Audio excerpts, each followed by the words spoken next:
Salut! Pour le mini-vlog d'aujourd'hui, je vous retrouve pour vous montrer une recette très simple de crêpes à la cannelle. Tous les ingrédients seront écrits sur l'écran et on commence tout simplement par prendre de la farine, puis verser du sucre. Ensuite, on y met 3 œufs, puis de l'huile dans la préparation et ainsi que du beurre fondu. On commence à mélanger tout ça, ça va faire une pâte qui va vraiment coller.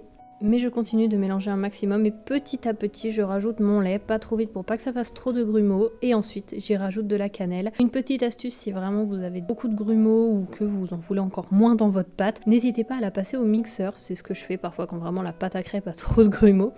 Ensuite je vais venir faire chauffer une poêle, puis la grisser avec de l'huile, et ensuite c'est parti. Je vous montre, mais je pense que ça se passe de mots pour cette étape, tout le monde sait à peu près comment faire tourner une crêpe pour la faire cuire, et encore une fois, ça se passe de mots, on le voit très bien.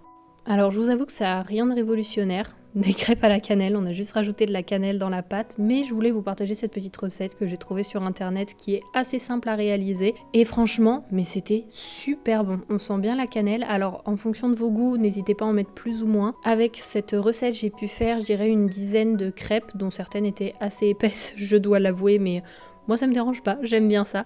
Et quoi de mieux en cette saison que des crêpes à la cannelle ou des choses comme ça.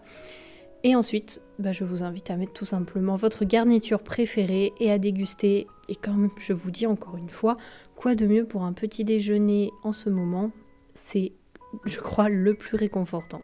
Et puis il faut se l'avouer, parfois ça fait du bien de prendre le temps de faire un bon petit déjeuner parce qu'on l'apprécie sur plusieurs repas. En tout cas voilà, j'espère que cette petite vidéo du jour et cette recette vous auront plu, n'hésitez pas à me le dire. Je vous souhaite un très bon petit déj ou un très bon goûter. Et sur ce, moi je vous dis à demain.